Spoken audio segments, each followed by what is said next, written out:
Na kusalimu kupitia jina la Yesu Kristo, jina lipitalo majina yote. Karibu tena katika kipindi kizuri kabisa cha ndoa na mahusiano ambacho kinakujia hapa kupitia radio yetu pendwa ya Blessed Hope Radio. Lakini pia unakuwa na mimi Emmanuel Prosper, ni mchungaji mtumishi wa Mungu ambaye pia ninakuletea kipindi hiki, lakini pia nikiwa na mwenzangu. Lakini leo tutakwenda kujifunza zaidi, lakini pia ninaamini kwamba liko jambo kubwa ambalo utakwenda kulipata. Kwa hiyo pale ulipo hakikisha unamwalika jirani yako, mwambie kwamba kile kipindi chetu pendwa kabisa tayari kiko hewani na mtumishi wa Mungu yuko hewani kwa ajili ya kuweza kwenda kufundisha. Lakini pia kama utakuwa na swali, lakini pia ama unahitaji ushauri ama pengine maombezi kwenye hilo eneo, basi namba zangu za simu ambazo unaweza ukanipigia na kisha nikaweza kukushauri. Namba simu ni 0763 53 89 42. Nirudie tena 0763 53 89 42. Hiyo ni namba simu ambayo unaweza ukatuma ujumbe, lakini pia ukaweza kupiga baada ya kipindi na kisha nikaweza kushauri. Sasa nataka tuangalie sifa 7 za mtu sahihi wa kufunga naye ndoa. Sifa 7 za mtu sahihi wa kuweza kufunga naye ndoa.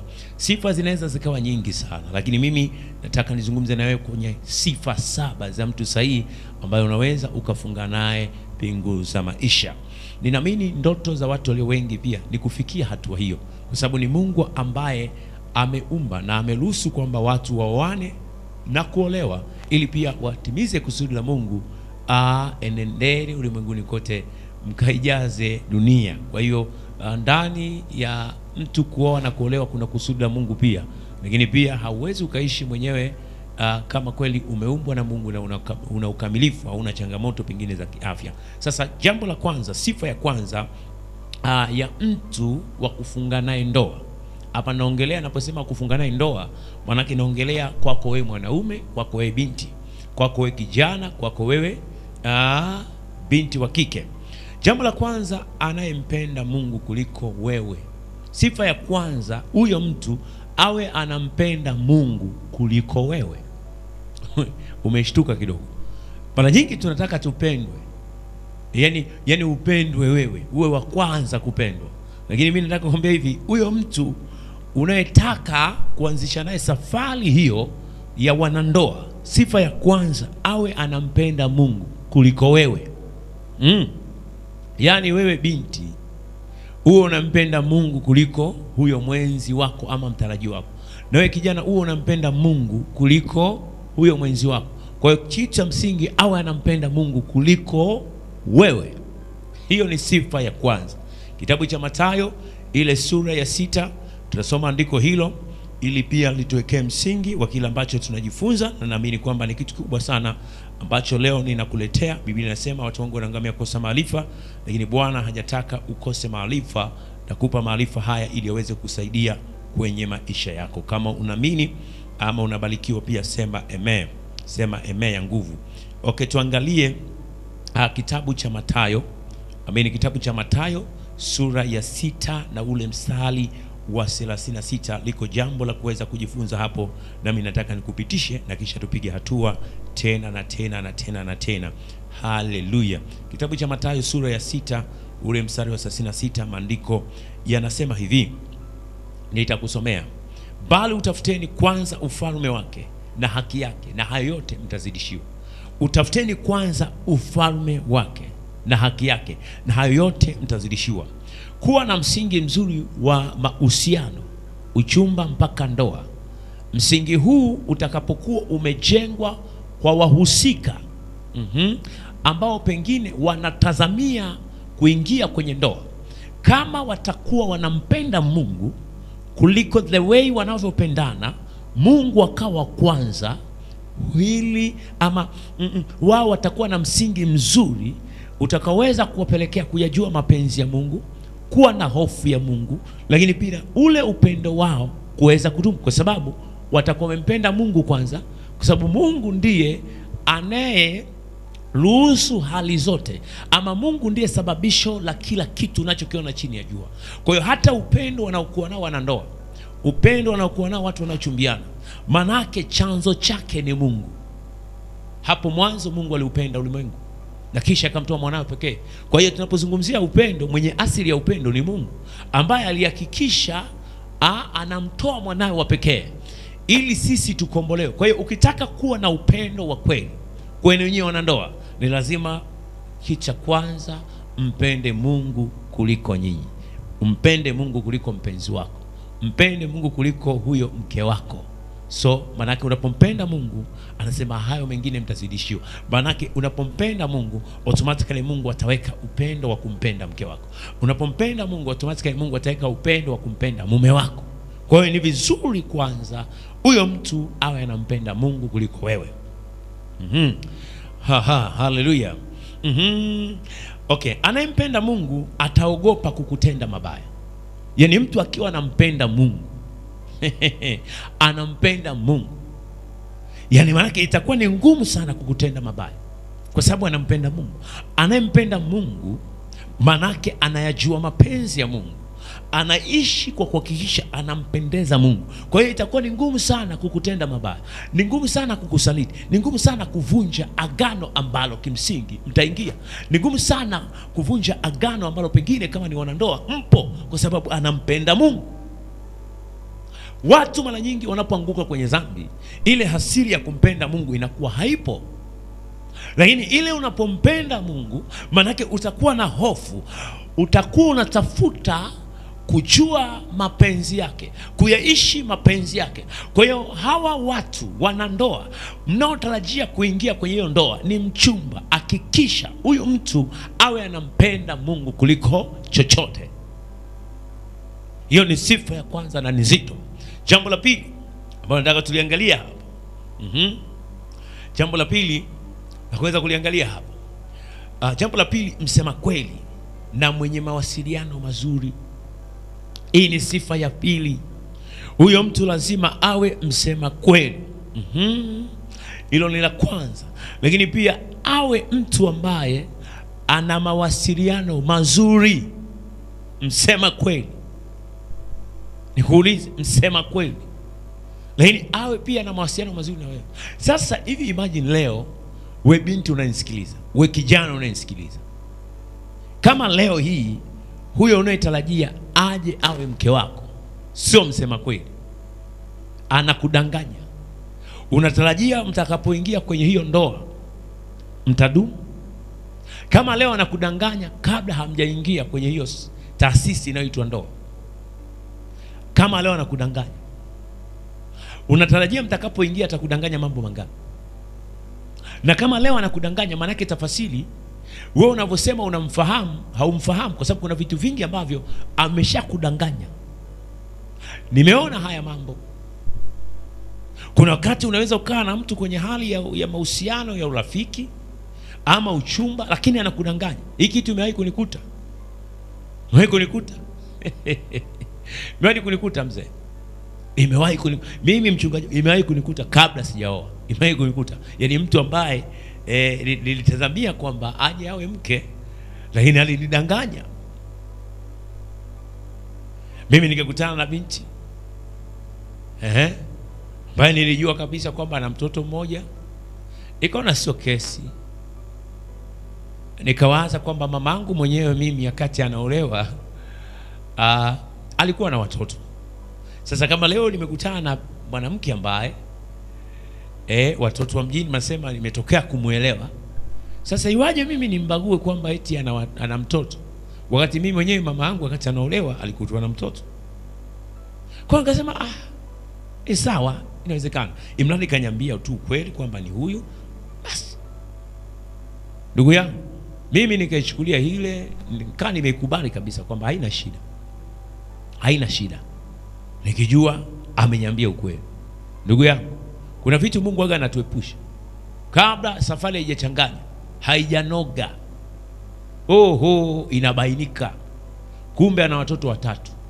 Manake aliniambia mmoja, lakini wawili akanificha. Alafu mimi sijawahi kuwa na mtoto kwenye maisha yangu kabla sijamjua Yesu, na hata baada ya kumjua Yesu, yani sina mtoto kwenye maisha yangu, si kuwa na mtoto kipindi hicho. Yani manake maisha yangu ya ujana sijawahi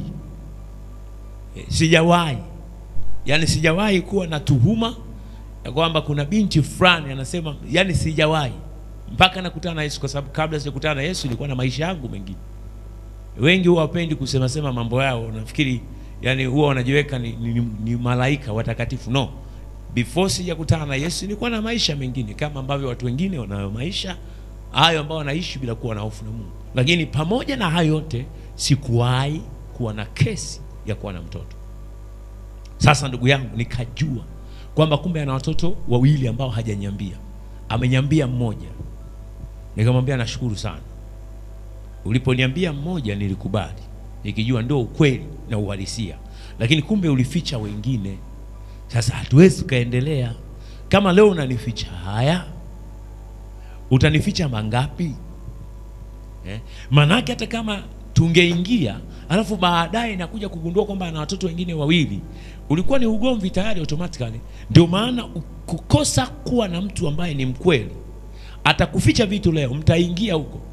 Kwa sababu maisha haya ya kufeki, unaweza ukafeki ukiwa mchumba wa mtu, una feki, lakini mkishaanza kuishi pamoja, mambo hayafichiki, yatakuwa wazi tu, yatakuwa wazi tu, yatakuwa. Sasa ndio maana wakati mwingine ndoa zinafungwa, zinavunjika, kwa sababu unakuta watu walidanganyana kipindi cha uchumba.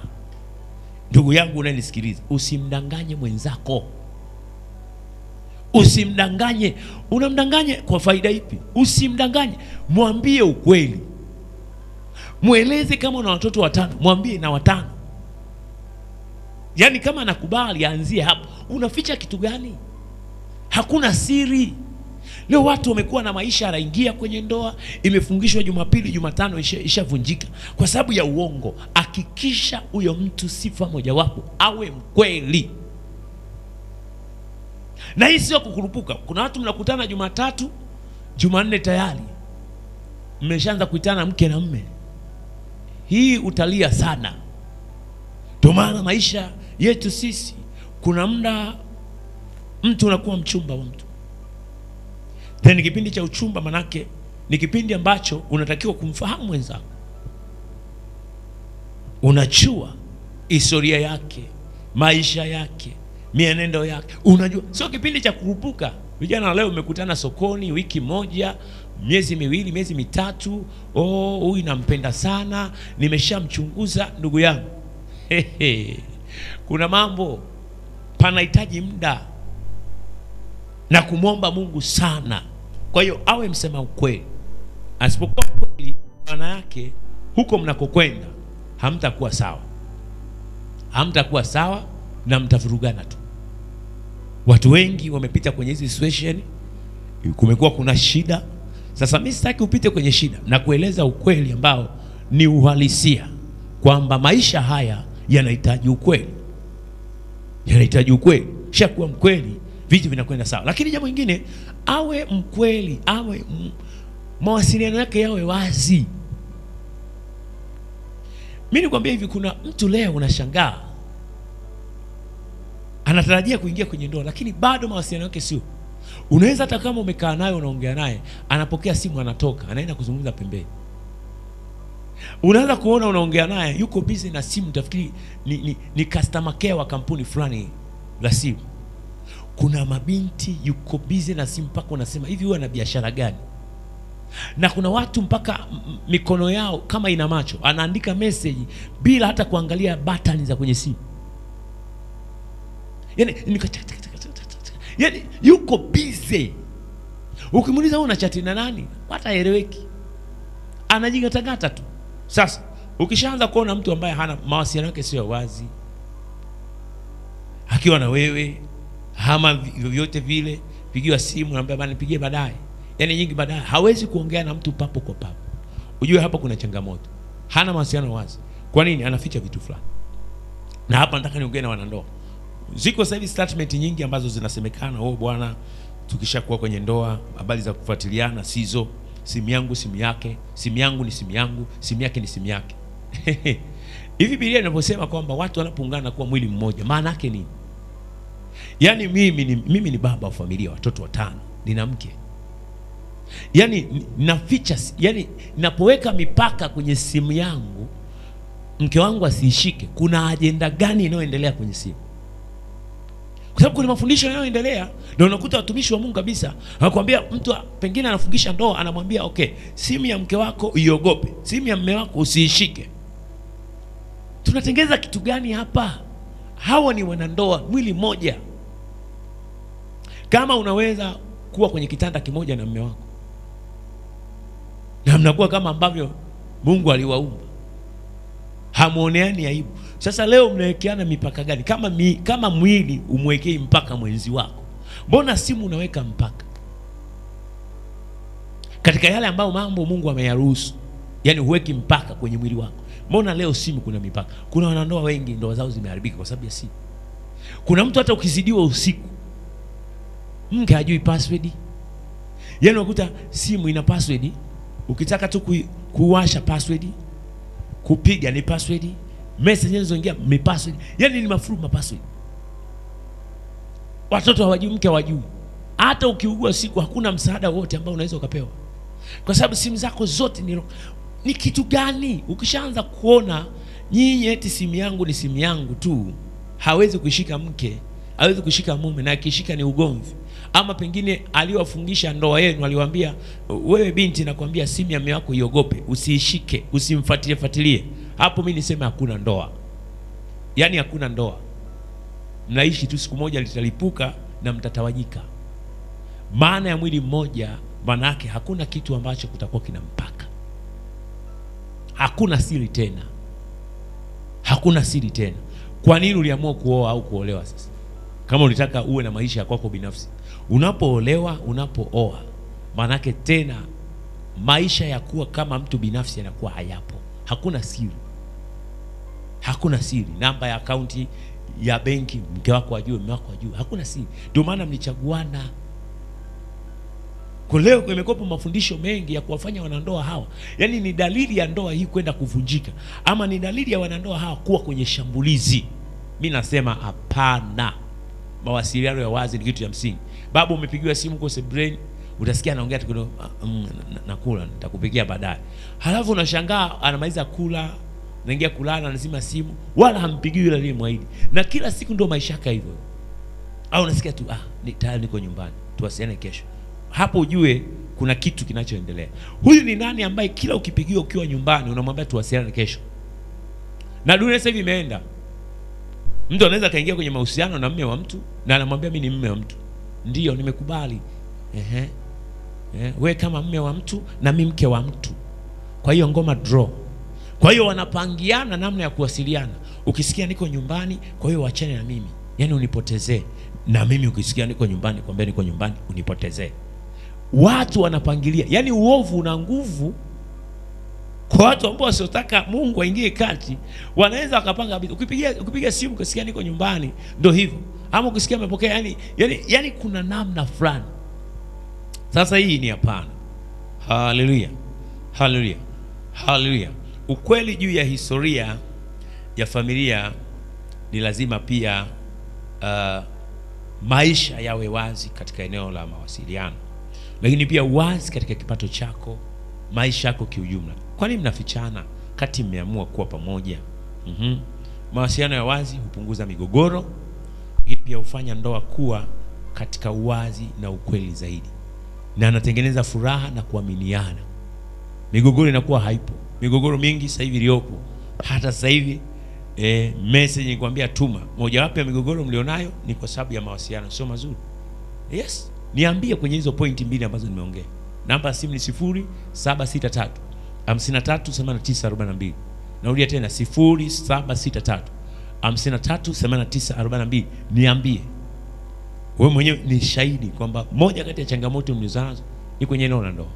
Iko changamoto kubwa inayoendelea kwa sababu hakuna mawasiliano yaliyo mazuri.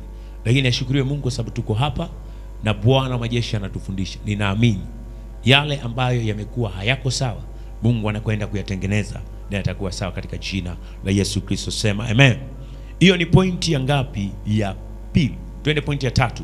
Pointi ya tatu, mwenye maono. Sifa 7 za mtu sahihi wa kufunga naye ndoa Sifa ya tatu, lazima awe na maono. Maono ni taswira, ni picha. Huyo mtu anayekuchumbia wewe binti ana maono gani kuhusu maisha yenu ya baadaye, ama kuhusu maisha yake ya baadaye? Ndio kichwa. Una maono gani? Una maono gani? Uulize maono yake ni nini, plani yake ni nini. Ni vizuri. Mtu anaweza akawa hana hela leo, hana hata 200, lakini maono alionayo, unajua huyu ni bilionea ajaye. Maono. Binti mwenye akili ambaye yuko smart huwa anaangalia maono ya kijana anayekuja kumchumbia. Anaangalia maono. Leo anaweza akawa anatembea yuko peko, suruali imechanika, imepauka, lakini huyu ni tajiri ajaye. Vision alizonazo ni pana sana. Ni wakati tu wa Mungu ukishafika kwamba huyu mtu atakuwa mahali fulani. Vision, maono. Una maono gani wewe? Unataka kuwa na familia, una maono gani? Una maono juu ya familia? Unataka familia yako iweje? Maisha yako yaweje? Ndoto zako ni zipi? Kwa lazima mtu awe na vision, maono. Mtu asiyekuwa na maono hupeleka ndoa bila dira. Ndoa inahitaji uwe na maono. Nakumbuka wakati nakutana ambaye ni mke wangu kwa sasa, mama mchungaji.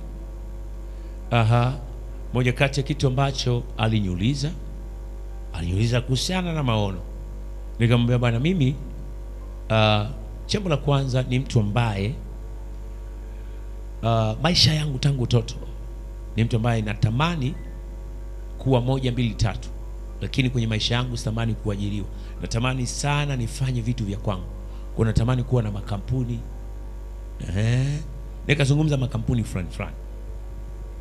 Lakini jambo lingine nikamwambia bwana, mimi pia ninavyojiona, ninaona kabisa siku moja nitakuwa mtumishi wa Mungu. Kwa hiyo kama unanikubali, kwa sababu unajua binti yoyote ukimwambia nataka nikuchumbie, nipe sasa majibu, anakuambia niombe. Nikamwambia wakati unaomba ujue kabisa kwamba ukikubali, ikiwa ni Mungu, basi ujue siku moja utaitwa mama mtumishi. Hilo najua uliweke, kwa sababu nilikuwa na vision. Tayari Mungu ameshanipa maono. Ninayo maono. Kwa mimi leo niko hapa si kwa bahati mbaya. Sio kwa bahati mbaya. Na yale yote ambayo niliwahi kumwambia kama sehemu ya maono anayaona, anayaishi. Kwa hiyo nikauza maono yangu. Kijana lazima uwe na maono, uuze maono. Na binti lazima pia uwe na maono. Tena mnakuja mnashare na kisha mnasimamia. Ndoa bila maono hakuna dila. Hakuna dila. Lazima uwe na vision. Haleluya. Haleluya. Kutokuwa na vision kunaweza kukufanya pia uko mbele yakawashinda. Na uelewe pia, hasa kijana wa kiume, lazima una vision.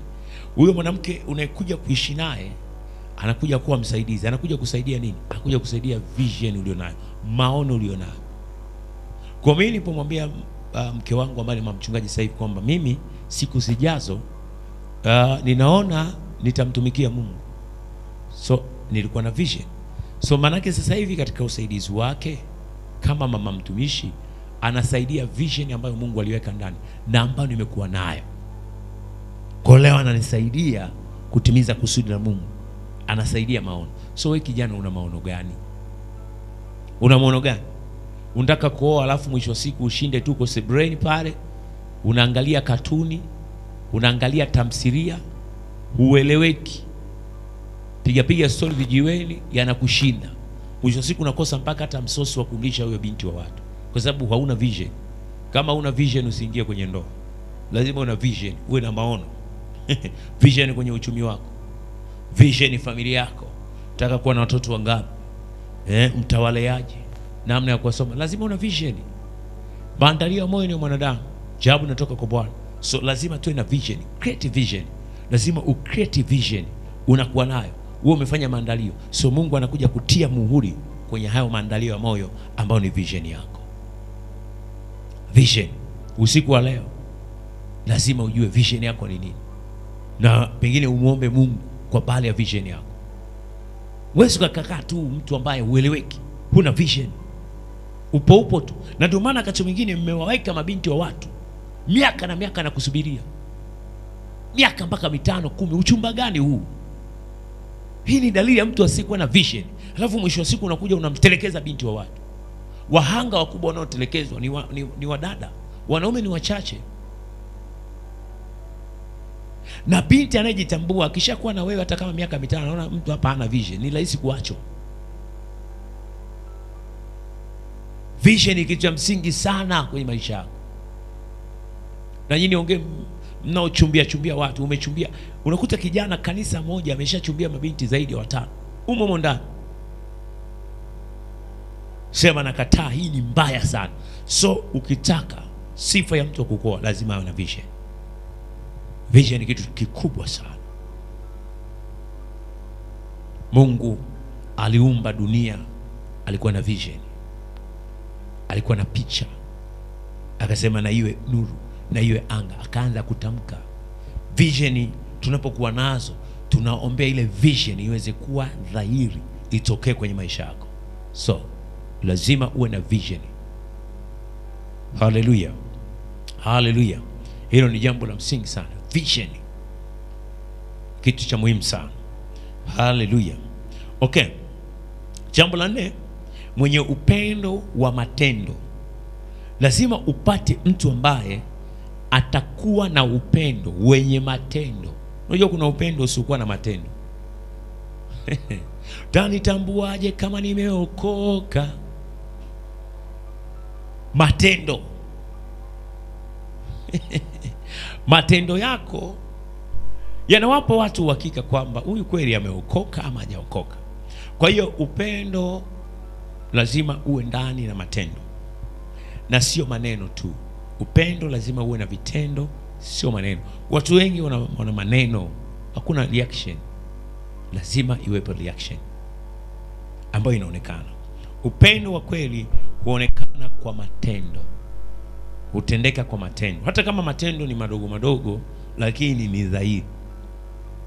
Hivyo mtu kakupaki kaambia nasoma, umemvumilia miaka 5, amerudi uraiani, anafanya vibiashara vinaeleweka, lakini hataki tu kukuoa, yupogo tu, hakuna vitendo vyovyote vinavyoonekana. Hii ni dalili ya kwamba siku moja utakuja ulie. Kwa sababu hizo kunyambiti, ndoa ni gharama. Vijana wengi ndio maana wanaishia kuvutana. Mimi jamani, hebu acheni hizo ndoa za kushuhudiwa na mbu na nzi.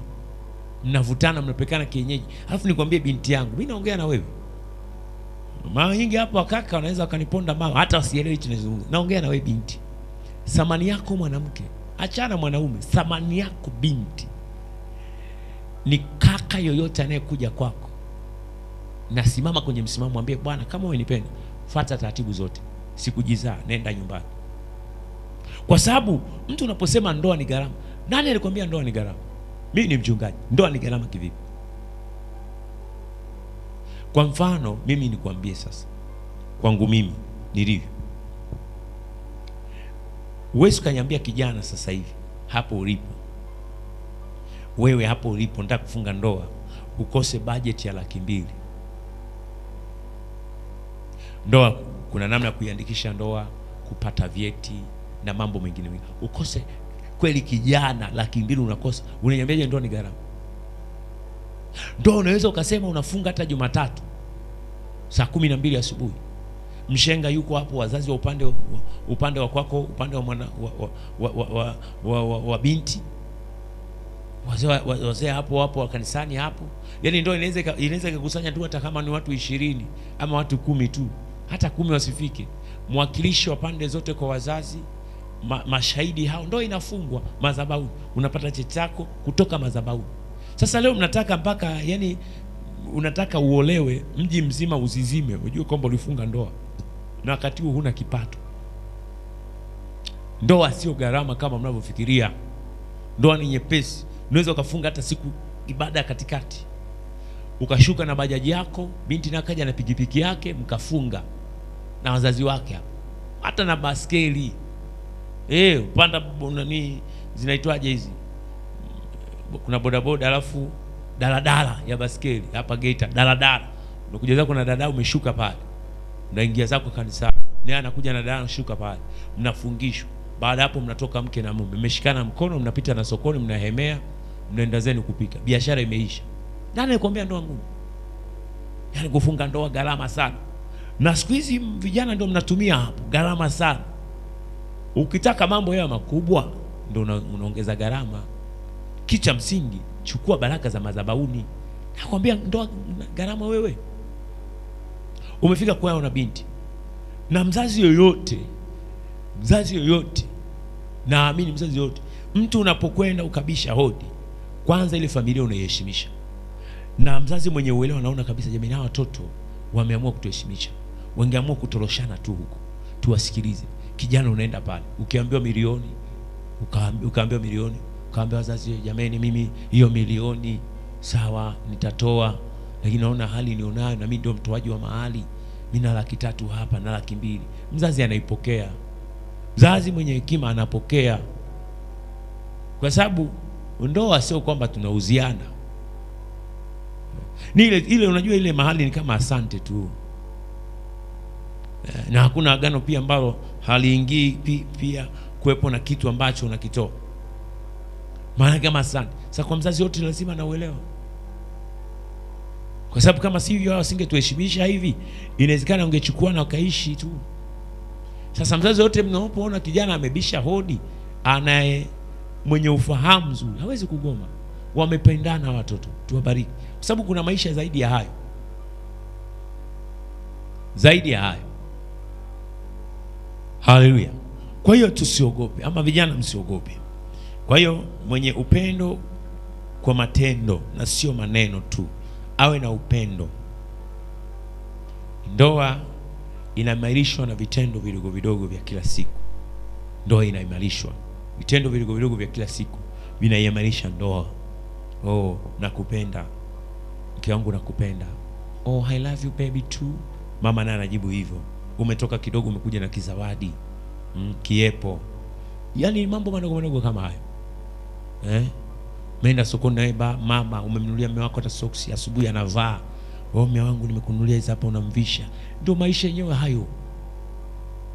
Siku moja sio mbaya, baba unaingia jikoni, unamsaidia mama hapo, yeye anapika ugali, unapika mboga. Yaani kuna vitu fulani ambavyo ni vidogo vidogo, ni vitu ambavyo ni vya kawaida ambavyo vinaimarisha. Bwana pesa sana.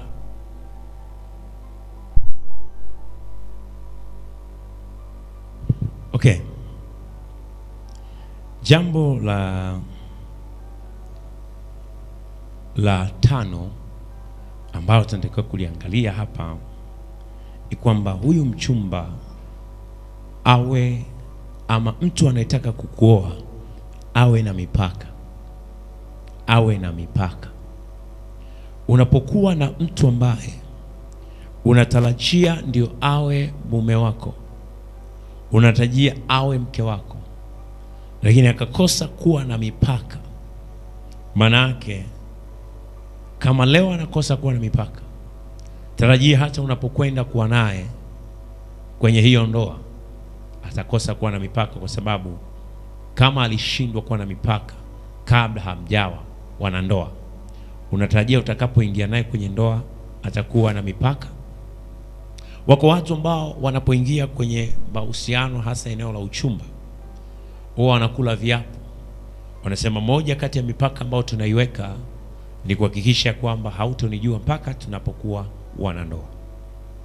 Wanaapiana, wanaekeana viapo, na maisha yanaendelea kwamba hapa bwana, hautonijua, sitokujua mpaka kipindi ambacho tumeingia kwenye agano hili la ndoa. Kwa hiyo wanaanza vizuri, wanaishi hivi. Lakini kumbuka, adui yeye kazi yake ni kuharibu. Adui yeye utafuta namna kuweza kupenyeza mahali ili haribu. Biblia inasema shetani ni mshtaki wetu, anayetushaki usiku na mchana. Anatafuta mahali ambapo utakosea, kisha yeye aende mbele za Mungu na kusema huyu fulani amefanya 1 2 3. Sasa watu wengi wameharibikiwa hapa. Unaweza kujikuta mwanzoni walikuwa na msimamo vizuri, wanaanza kwenda wanaongelea maisha yao ya mbele. Tukishakuwa mke na mume tutafanya hivi, tutafanya vile.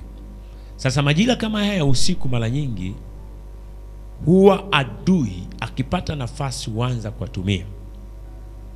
Unajua mtu anaanza kukutumia ka clip ka move fulani, katamsilia fulani, kanazungumzia mapenzi.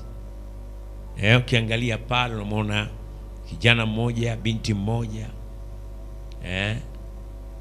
wanazungumza, wanatoka out, wanakula chakula, wanakisi, wanakumbatiana. Anakwambia umekaangalia? Ndio nimekaangalia. I say yani I wish kwamba siku moja iwe hivyo. I say uangalia, yani hapo alivyomkumbatia nimesisimka huko.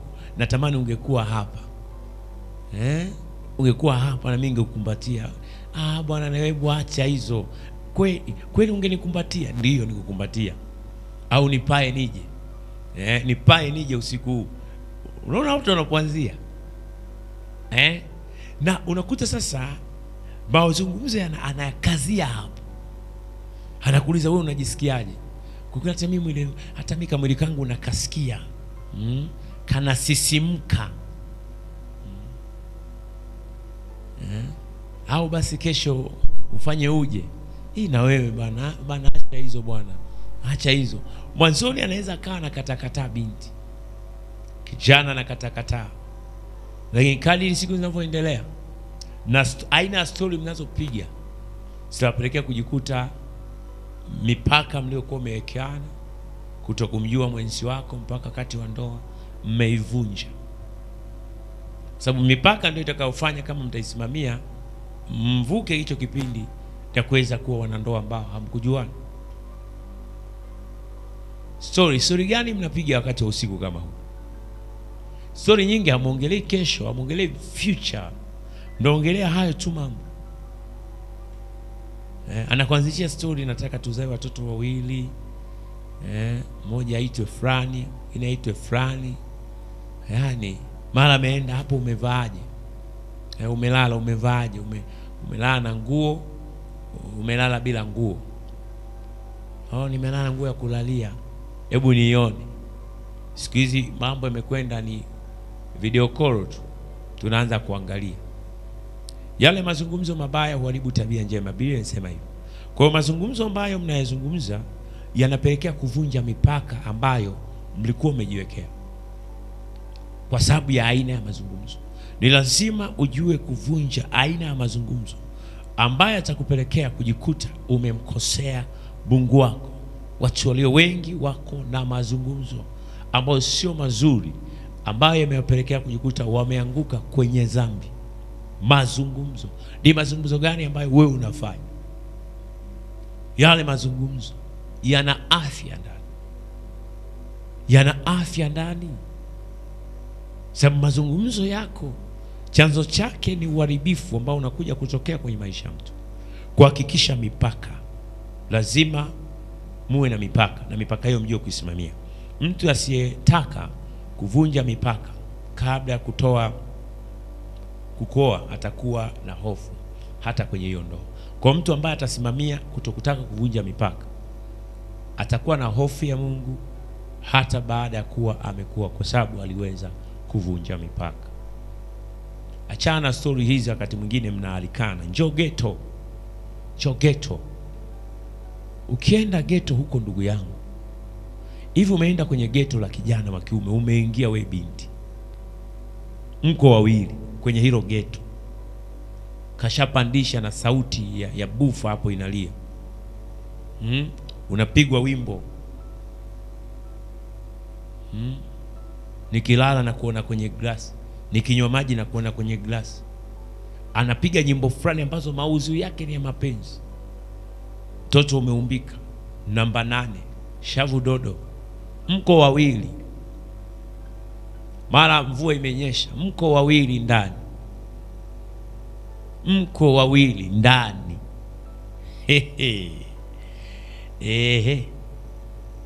Tumana mabinti walio wengi wanaishia kubebeshwa mimba tu. Na akishabebeshwa mimba mara nyingi wanaachwa. Wanawaacha. Na mara nyingi kijana huwa anakuja hata kama awe mbovu kiasi gani. Lakini mara nyingi huwa kuna swali anakuja kuuliza, kama leo amenikubalia hivi, tukiingia naye kwenye hiyo ndoa atakubalia wangapi? Marufuku kwenda geto la kijana, marufuku. Sababu kuna mabinti mnajiita mama huruma, yani mnahurumia. Siwezi bwana, bwana kuoana bila bwana kuangalia yaliomo yamo. Je, nikikuoa halafu yakawa yaliomo hayamo? Wewe nani alikwambia anaweza akataka kuolewa afu yaliomo yasiwemo? Wewe nani alikwambia kwamba tendo hilo linaonyeshwa kama karanga? Na mimi nikwambie hivi, ukikosa kuwa na msimamo utakuwa unagombaniwa kama mpira wa kona binti, halafu watu wakifunga magoli huwaoni, haoni. Ukishamaliza kunyonyesha, umehangaika, umekondeana. Unajua kipindi cha mwanamke ananyonyesha, wako watu wengi wanapitiaga wakati mgumu, wanapungua, anakuwa kuna namna fulani haonekani. Lakini kisha kunyonyesha, kaanza kuogaoga na kujipaka mafuta, anaanza kurudi barabarani. Unaanza hata kuwaona wafungaji magoli wanaanza kutafuta namna ya kufunga goli jingine. Ukiwakaribisha tu akifunga goli wanakula kona. Leo binti una watoto zaidi ya mmoja, lakini kila mmoja baba yake. Wewe ujifunzi tu. Lazima ushtuke mwanangu, toka kwenye hiyo hali. Kataa. Thamani yako inakuzwa kwa kujiwekea mipaka. Wewe hujawa bidhaa ambayo inaweza ikaonjwa onjwa. Mwenyewe vizuri. Simama. Jite, usiponipa na nini, mimi nakuacha. Kwa hiyo unakubali kufanya tendo hilo kwa sababu unatishiwa kuacha. Huyo ni dalili ya kwamba ni mtu asiyekufaa. Baki njia kuu, na njia kuu ni kubaki na Yesu ili uweze kuwa salama kwenye maisha yako. Okay, tuendelee kupiga hatua. Kwa mtu anaweza kutunza mipaka na kuhifadhi, huyo ni mtu sahihi sana kwenye maisha yako. Mtu sahihi hahalikishi sex kabla ndoa. Yaani mtu aliye sahihi kwako hana uharaka na sex before ya ndoa. Unapoona kikaka kinatamaa kulala na wewe before ya ndoa, kidada kinatamaa, najisikia kinatamaa. Sababu viko vibinti na vyenyewe vimekata mishipa ya aibu, havina aibu. Hakina aibu. Kitatengeneza mazingira ya kijana kumvuta geto. Na leo mabinti wanamaliza shule wadogo, wanaanza kazi wadogo, umri mdogo, kwa anakuwa yuko kwenye mahusiano. Nakutana kanisani, ameajiriwa, amejiajiri, mwisho wa siku atakuvutia geto. Yaani binti naye anamvutia geto kijana wa kiume. Ukiingia kwenye 18 za binti anasema leo huyu atoke. Na hako mabinti anaweza kukupenda, akatengeneza mazingira akuvute geto, umbebeshe mimba. Yeye anajua akinibebesha mimba atanioa. Yeye anafikia mahali anakupenda mpaka anapitiliza, anawaza kutenda dhambi na wewe, na anakutengenezea mazingira kutenda dhambi, akuingize kwenye 18 za kwake, hataki kupoteza. Kijana wangu, ukiona binti wa namna hii, weka X. Weka X. Naanzaje kumpoteza handsome wangu hivi? Shetani anampa mawazo ambayo sio mazuri. Anakuvutia geto. Njoo leo weekend bwana, njoo tunisalimie. Kana X kanaumwa. Naumwa. Unampigia simu, halo. Vipi, mbona sauti yako haiko kawaida? Yaani naumwa kweli ya. Nimeshindwa hata kula. Nikuombe basi unitafutie nanasi uniletee. Sasa ukishasikia mtu anaumwa na amekuomba msaada umpelekee nanasi kwa huruma, kwa sababu ni mtu ambaye unajua my wife to be, so unaamua kukwenda na wewe ulivyo, unaenda mwenyewe. Ya mazingira kama haya jamani, hata kama imetokea emergency kama hizo, usiende kama wewe. Tafuta mtu wa kwenda naye. Unakurupuka na nasi pale unaenda. Bishauri unaingia ndani. kukaa pale unabaini kumbe mtu hata haumu. Nilijua tu nikikwambia uje hautokuja, ila mimi nimekuwa nimekumisi. Alafu leo nimepika chakula kizuri, nimepika kitimoto. Ipo kilo hapa. Hasa mimi mwenyewe tu mtoto wa kike. Nikasema nikuite angalau tushirikiane kumla huyu kitimoto. Na ndizi pale, soda pale, kamziki taratibu kanapigwa pale. Mzee, unajiona kama umefika dunia, umeimaliza kijana hapo. Unaona kama dunia umeimaliza. Wewe ndio wewe tena mwenzetu. Yaani unajiona ndio umefika mwamba huyo, kwamba kupendwa ndio kwenyewe huko. Kumbe unatafuta kuingizwa kwenye 18. Hapo mzee ni 11 hiyo jioni. Alafu kwa nje naona kama mawingu hivi kidogo, mvua inatoa ishara kwamba nataka kuja. Mara manyunyu naanza kula mdogo mdogo. Giza linaingia. Mlikuwa mmekaa viti vya mbalimbali, mara tayari binti kesha kusegelea, mara tayari kashaanza kukusema wewe shati uliovaa na nini. Yaani mnajikuta tayari mmeshaingia kwenye vitu vya ovyo. Kwa viko vibinti na vyenyewe ambavyo tayari shetani ameshavivaga, vinatengeneza mazingira ya kuhakisha kijana ametenda dhambi. Kwa sababu sio kwamba vijana pia na wenyewe kuna wakati wanatendeshwa dhambi, mazingira yanatengenezwa, anajikuta ametendeshwa dhambi. Kwa hiyo hivi ni vitu ambavyo pia vipo, anajikuta ameshatendeshwa dhambi. Sasa nini ninachotaka kusema hapa? Hakikisha kwamba unaepuka mazingira yote ambayo yanatengenezwa ili ujikute umeanguka kwenye dhambi ya uzinzi. Haleluya.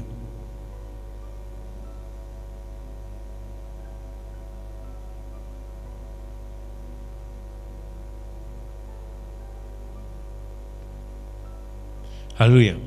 Kwa hiyo hakikisha unatoka kwenye hiyo hali na kubaki njia kuu ambayo ni ya Mungu. Sikubali kutendeshwa dhambi. Kwa mazingira pia yapo, hata mabinti pia wanatengeza mazingira ya kuhakikisha kwamba kijana amemwingiza kwenye 18 za kwake. Hilo ni jambo la 5. Nimalize kusema kwamba nikazie kwenye pointi ya 5, heshima kabla ya ndoa hujenga uaminifu ndani ya ndoa.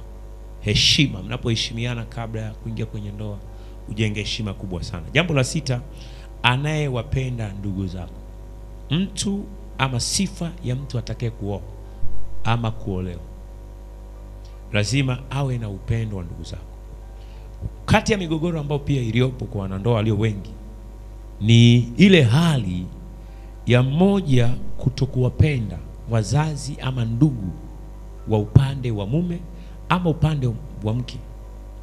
Kwa unakuta kama ni mwanaume hapendi ndugu wa mke wake, anampenda mke wake ile ndugu zake hawataki. Kwa anataka aishi na mke wake tu. Ndugu akija ananuna, anabadilika, alikuwa anatoa matumizi vizuri, hatoi matumizi vizuri. Walikuwa wanakula vizuri, unashangaa anaanza kutoa hela ya mchicha wa 200. Watu wamekuja pale kwenye familia, mchicha wa 200 wanakulaje? Baraka ni dalili ya kuonyesha kwamba hupendi na waondoke. Hicho kitu sio kizuri. Hakikisha kwamba je, anawapenda? Na hiyo yote itakusaidia kama ukiwa na Mungu. Anawapenda ndugu zako. Namba za simu ni 0763 538942. 0763 538942. Narudia tena 0763 538942. Hiyo ni namba ambayo unaweza ukatuma ujumbe, lakini pia usinipigie. Nipigie baada ya kipindi, la kama sivyo basi siku ya kesho unaweza kunipigia na ukanipata tukaongea zaidi na zaidi na zaidi. Kwa hiyo kwamba huyu mtu kweli anakupenda, anakupenda. Haleluya. Anapenda ndugu zako. Kwa binti naye anaweza kuta hapendi. Na mara nyingi huwa kuna vita ya mama mkwe na aliyeolewa. Miaka na juzi siku kuna nini hapo? Ni vizuri uwapende ndugu wa mme wako, upende ndugu wa mke wako. Hapo ndipo ambapo mtakuwa na furaha kwenye ndoa. Lakini unapoanza kutengeneza ubaguzi, hii pia hushusha hata upendo. Mume wako inawezekana alikuwa anakupenda vizuri, anapogundua kwamba ndugu zake wanapokuja huwajali kama ndugu zako wanapokuwepo, we mama, hii itaanza kutengeneza migogoro na kuanza kushusha thamani yako, ama kufungua mlango wa adui kuleta mashambulizi kwenye hiyo ndoa yako. So hakikisha kama unavyompenda mume wako, wapende ndugu zako, wapende wazazi wake.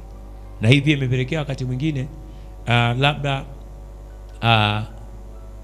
unajua kuna ile mnapokuwa wanandoa, mwanamke unaweza ukataka kumfunga mume wako awe upande wa kwenu, asiwajali upande wa kwao. Yaani unaweza ukataka kumfunga awe kwenu tu. Hiyo mara nyingi iko kwa wamama. Unamtaiti mtu awe kwenu, unamuondoa kwao, asifanye jambo lolote. Hiyo sio kitu kizuri. Balance, jua kwamba huyu mume wako ana wazazi wake, nawe baba ujue huyu naye ana wazazi. Hawa wazazi wote ni wazazi wenu. Kwa hiyo muwapende na balance. Kuko kuna changamoto, shirikishaneni. Ni kitu kizuri kinachopendeza zaidi. Usitengeneze vita ya kumtenganisha. Kwa mfano, ni changamoto kubwa sana kukutana nao baba. We mama unataka kumtenganisha mume wako na wazazi wake na ndugu zake. Sio jambo zuri. Mama mkwe akija unanuna, baba mkwe akija unanuna, hata mwanaume mmoja na hivyo. Kwa yaani kitu cha msingi uondoni vitabia ambavyo vitakuwa sio vizuri. Tengenezeni upendo kwa wote. Tengeneza upendo. Na mimi nikupe siri moja, mwanamke, ukitaka ufurahia ya maisha, onyesha kuwapenda wazazi wa mume wako, utakula na vya uvunguni. Lakini pia na wewe baba, onyesha kuwapenda wazazi wa mke wako. Hii ni jambo zuri sana kwa limebalance. Kama unaweza kutoa kiasi kadhaa kwa mwezi upande wa kwenu, basi pia jali hata pia mama. Wako wazazi ambao pia unapoanza kuishi bado unakuta wanawategemea. Inawezekana binti alipokuwa kwao alikuwa anategemewa kwa namna fulani. Yani umemuoa binti, pengine pale ndio alikuwa anategemewa na kazi yake. Wazazi ndio wanamtegemea ni huyo, hawana nguvu. Wewe unapomuoa unataka abroko kabisa, asiwasaidie wazazi wake. Wakati huo akiwa hapo, yeye ndio kila kitu. Kwa kisha wazazi wamekula, maisha yanakwenda. Kwa ni lazima ujue pia, usifunge mimi nimekuoa, mshahara huu tujenge maisha kwetu. Hapana, kuna vitu vinahitajika hekima.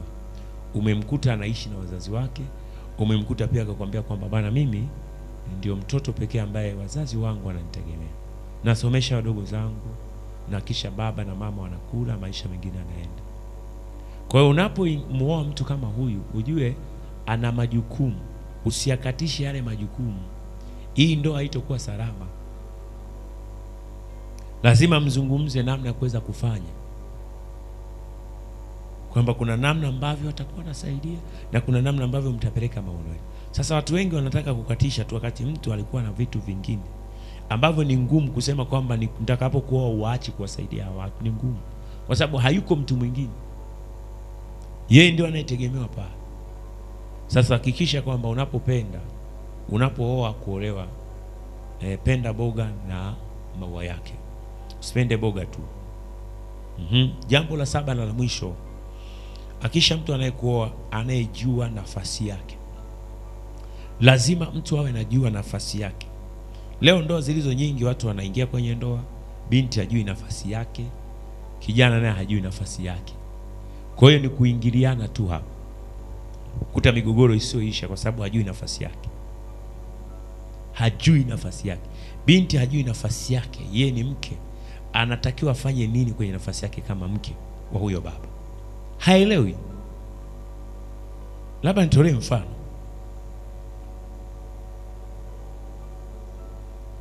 nje na usaidizi wa mambo mengine ambayo yapo, uelewe kabisa kwamba kabla nyinyi kuungana kuwa kitu kimoja, kuishi hapo, kila mmoja alikuwa anaishi kwa.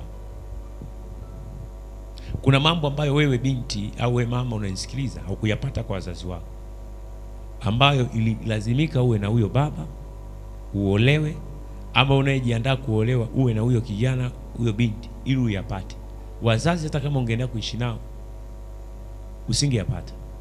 Sasa leo wanandoa leo wengi wameshindwa kukaa kwa nafasi zao, kujua mimi ni mke, mimi ni mume, ambayo kuna wakati manake mume wangu ananihitaji, mke wangu ananihitaji. Ni nafasi ya kujua, manake unapoolewa lazima utimize yale maisha ya wanandoa. Mimi napenda kusema hakuna ndoa bila tendo la ndoa. Hakuna ndoa kama hakuna tendo la ndoa. Kwa nini umeoa? Sababu kubwa moja hapo ya kuoa ni hiyo. Umeshindwa kuishi kama wewe, mwili unauhitaji. Sasa maana umeamua kutafuta mwenzi.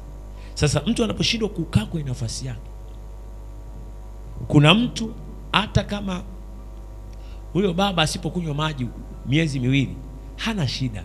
Utakuta anapiga story, yani kwambie mimi siku hizi yani nimepumzika kabisa. Huyu baba hata kiu cha maji hanywi. Yani siku hizi anaishi maisha ya ngamia. Wewe utakuwa umeliwa kekundu. Na anakuambia mwanaume anaweza akaishi maisha ya ngamia miezi miwili. Ukiguswa ugusiki. Niache. Si hivi. Mambo ni mengi. Huku umepekea kufungua milango ya adui, kudhibiti maisha yako.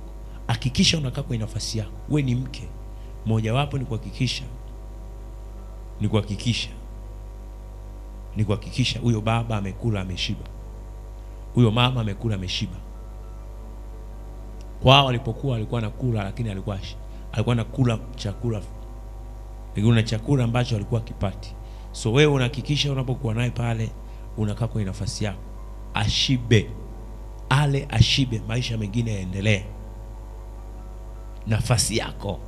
Kama mke nafasi yako nini? Mume nafasi yako nini? Leo kuna baba wa ajabu kweli. Kukiamka anaenda kucheza bao, anacheza karata, yuko kwenye kijiji cha kahawa, wenzako wanapambana. Yaani leo amegeuka mama ndio kuwa kichwa cha familia, badala ya baba kuwa kichwa cha familia. Unaondoka uachi matumizi, ukirudi unataka kula. Kwa nini mama asiwe mkali? Baba lazima uwe mtu unayetoa majawabu kwenye familia yako. Baba ambaye hutoi majawabu, manake ulijichanganya, haukuwa wakati wako. Lazima ukae kama kichwa unayetoa majawabu. Unaweza mkashirikiana na mke wako, yeye anafanya kitu fulani, unafanya kitu fulani, lakini wewe ndio dira. Sababu unapopoteza mwelekeo unashinda kwenye TV, unacheza, wenzako wanatafuta kazi, hata vibarua, beba tofano, wanawajibika kama wanaume. Sasa leo kuna baba leo umekosa hata nafasi zao. Hana majibu. Kiombwa hela, sina hela. Ulio kufanyaje? Yaani wewe sina hela. Kuna watu wamegeuka leo mama ndio anakuwa nafasi ya kichwa. Apambane watoto kusoma, kula, mpaka imefikia mahali hata mwanaume uone aibu. Yaani mtu anafikia mahali anamuomba mke wake hela. Unaka 2000 hapo. Unaka 200 hapo kakao. Huku ni kushindwa kukaa kwa nafasi. Hakikisha binti yangu, kijana wangu, huyu mtu unayemwoa ajue nafasi yake. Unaenda kuwa mke, nafasi yako ni ipi? Unaenda kuwa mume, nafasi yako ni ipi? Ni vitu ambavyo lazima ufundishwe na uvielewe. Nafasi yako. Ujue kuisimamia nafasi yako. Ujue kutenda nafasi yako. Nafasi yangu kama baba wa familia, ninajua kwamba kuna wakati watoto wananihitaji. Lazima nitoe muda. Siwezi kuwa busy tu. Kuna watu busy, anaondoka asubuhi anarudi usiku. Watoto anaondoka, watoto wamelala, anarudi watoto wamelala. Mtoto amezaliwa mpaka ameanza kuita baba. Hata baba hajawahi kumuona kwenye macho. Baba anaingia akiwa amelala, anatoka amelala. Wewe hujakaa kwenye nafasi yako. Baba mzuri anayeelewa nafasi yake lazima ajue kutoa nafasi kwa watoto wake. Unapata muda kukaa nao, kuzungumza nao, kujua changamoto zao, unacheka nao, hivyo unawapa muda. Baba mzuri pia ni ambaye anatenga muda pia kwa ajili ya mke wake. Uko busy tu. bize tu. Wanawake bwana, ukishamuoa ukimweka ndani, imradi anakula, anavaa basi. Ndugu yangu, sio hivyo. Anahitaji tabasamu lako, ukae naye kwenye sofa pale, angalau naongea na wewe pale, anapiga story. Anahitaji mtu akupiga story. Ndio maana wakati mwingine wakipata watu wa kuwapigisha story, ndio maana unajikuta mtu ameshaanguka. Kaa kwenye nafasi yako kama baba. Ujue kuna wakati mume wako anakuhitaji, ujue mume wako kuna wakati anakuhitaji. Mpe muda kupiga naye story. Rudi mapema. Wewe kila siku saa 6, saa 7 usiku.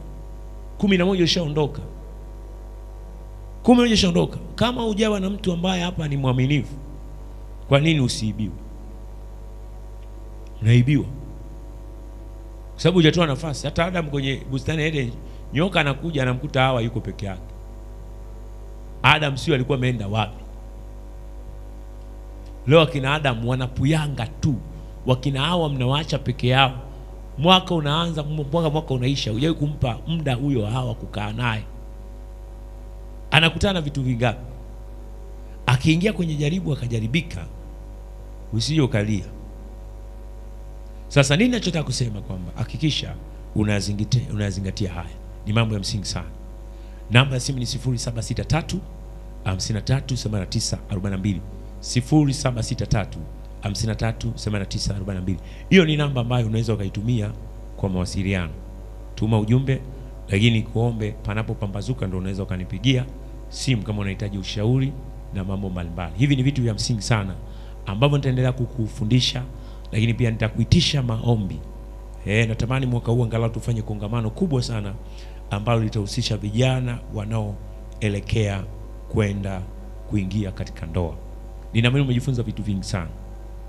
Unaweza ukanitumia maswali yako, lakini pia kuniambia umejifunza nini usiku wa leo. Mungu akubariki sana. Majina yangu naitwa Emmanuel Poswea, ni mchungaji kiongozi kanisa la Harvest lipo Kivukoni. Mawasiliano ni 0763 53 89 42. Narudia tena 0763 53 89 42. Hizo ndizo namba ambazo unaweza ukanipata. So Mungu akubariki sana. Uwe na wakati mzuri. Shalom, shalom.